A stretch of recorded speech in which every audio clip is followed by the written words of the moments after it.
And so my book, the first 3 chapters focuses on Recy Taylor to Montgomery and a new way to think about the bus boycott as a women's movement, a Black women's movement. And the rest of the book uses the same technique to rethink all the other civil rights campaigns that we think we know, like Birmingham in 1963 and Selma in 1965, or the Mississippi Freedom Summer of 1964. And it focuses in on, individual cases that become transformative in terms of catalysts for community engagement. And they all turn on the right to defend and protect Black womanhood.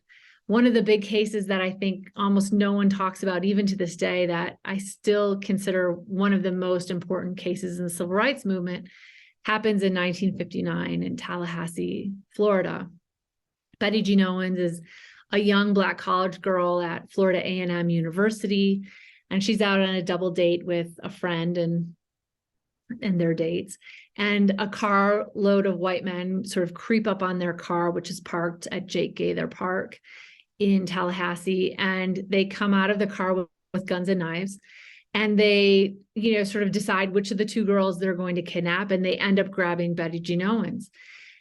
And they grab her and they throw her into their car and they drive away. They brutally assault her. And in the meantime, her friends who were with her, they go to the police. It's 1959. I don't think many Black people expect the police to help them, actually, in the Deep South. But for some reason that night, there's an intern on duty, a white kid, really, who's a student at the local college. And he agrees to go searching for this carload of kidnappers with the 3 Black students, and they find them. And there's a high-speed chase, and he eventually gets the car to pull over, and he opens the door. Betty Jean Owens falls out of the back seat. She's got a gag, over her mouth. She's blindfolded. And he arrests the young men. And Betty Jean Owens goes to the hospital. Well, the students at Florida A&M University find out about what happened, and they launch a movement to demand justice for Betty Jean Owens. This is before the sit-ins, not long before the sit-ins, but it's before the sit-ins, it's before the freedom rides, it's before, jail, no bail. And the Black college students who fight for justice for Betty Jean Owens are the same ones who end up becoming part of SNCC in 1916, who lead the jail no bail movement in the next year. Their public demands for justice forced the local prosecutor to hold a trial. The men are arrested and they're charged with rape. In Florida, as in lots of other Deep South states, rape is a capital crime, meaning you could get the death penalty. But historically, that penalty, the death penalty, has been reserved for Black men who, assaulted white women, attempted to assault white women, or looked at white women the wrong way. Something one person in North Carolina called eye rape, if you can believe it. So the law had not been applied equally. And this was one of the first cases where white men were actually put on trial for raping a Black girl, Black young woman. And there was an all-white jury, and Black spectators were forced to stand in the Jim Crow section, and they did. And interestingly, the jury found all 4 white men guilty as charged, but they gave them mercy, and instead they were all sentenced to life in prison. This is one of the first cases that I found in doing all of my research on sexual violence in the segregated South, where white men were actually charged and sentenced, convicted for raping a Black girl. It was a really big deal. And that victory in 1959 led to other cases where white men were charged and convicted with raping Black girls in South Carolina and North Carolina, in Alabama, and elsewhere. I will say that none of the men served their full terms in prison. And one of them actually got out early and then went looking for Betty Jean Owens and ended up killing a Black woman named Betty Jean Robinson. I think he might actually still be in jail now, but nonetheless, it was this huge watershed case. And for some reason, most civil rights historians have ignored it. But I think when you use the lens of sexual violence, when you talk to Black women about their daily lives, what mattered most, the ability to move through the world without being molested is in some ways the quintessential meaning of freedom. And if we're going to really understand the civil rights movement, we need to understand the ways in which Black women's mobility was hindered by assaults, attacks, kidnappings, harassment, and stuff like that. And it helps us understand why so many Black women were at the center of so many civil rights campaigns.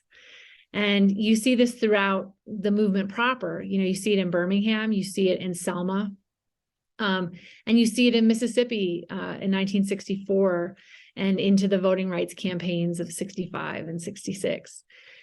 One of the last cases that I talk about in my book is the story of Joanne Robinson. I'm sorry, not Joanne Robinson, Joanne Little. Joanne Little was an inmate in Washington, North Carolina in the early 1970s. She had been put in jail for petty theft. And while she was in jail, the jailer, whose name was Clarence Olligood, he was in his mid-60s, he was a white man, he crept into her cell one night with an ice pick. And he allegedly tried to rape and assault Joanne Little. Joanne Little somehow managed to wrestle the ice pick away from him, and she proceeded to stab him to death. And then she escaped. North Carolina police put out an all-points bulletin to find her, kill her on sight. And she finally turned herself in with the help of a civil rights lawyer and support from local activists and claimed self-defense. So Joanne Little was put on trial for murder. And this is where, this long history of assaults on Black women, which really are rooted in the period of enslavement, but continue even after slavery is over, where it's tested, right? Joanne Little goes before a half white, half Black, half male, half female jury. These are really it's the fruit of the civil rights and women's movements that she has a jury that looks like that. And her attorneys basically make the argument that she is the victim of the jailer, right? And that she had to defend herself and had to do so with violence. So the argument is, do Black women have a right to bodily autonomy and the right to defend, right, their bodies with violence if necessary? It's a really big case. And throughout the country, there are little committees that pop up to try to support Joanne Little and bring attention to her case so that she will get the kind of support she needs to win. And one of those committees is in Detroit, and the person at the head of it is Rosa Parks. She's doing the same work in the 1970s that she did in 1944 for Recy Taylor.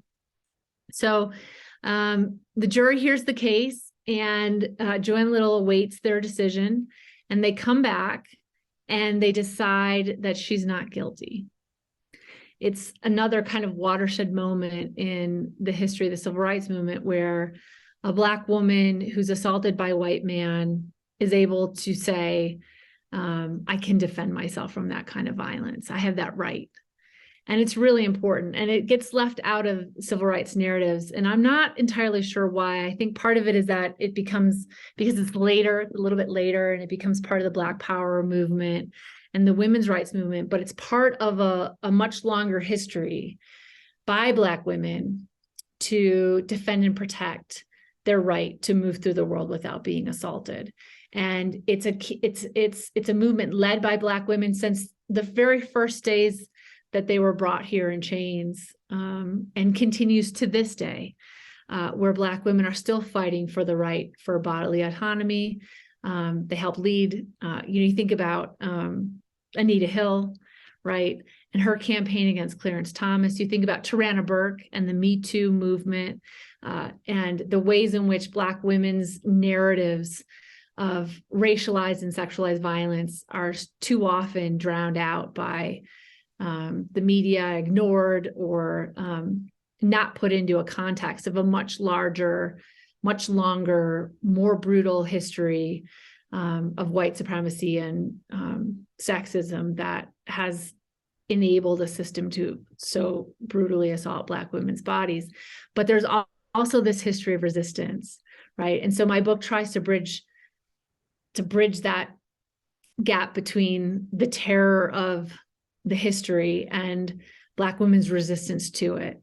And through each of these chapters, it tells a new story of the civil rights movement that I think will make people really embrace Rosa Parks more, because she's more radical, more exciting, more invested, and more committed than I think just a single campaign in Montgomery or a story would tell us, and gives us new heroines of the civil rights movement like Gertrude Perkins, Flossie Hardman, Ruby Pigford out of Mississippi, Betty Jean Owens, who's still alive and lives in Florida, and Joanne Little, who's still alive and lives in New York.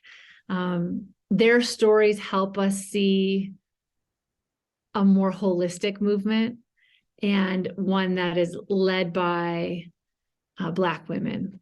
And I think when people read the book, I know when people read the book, they're surprised, they're shocked, they didn't know these narratives.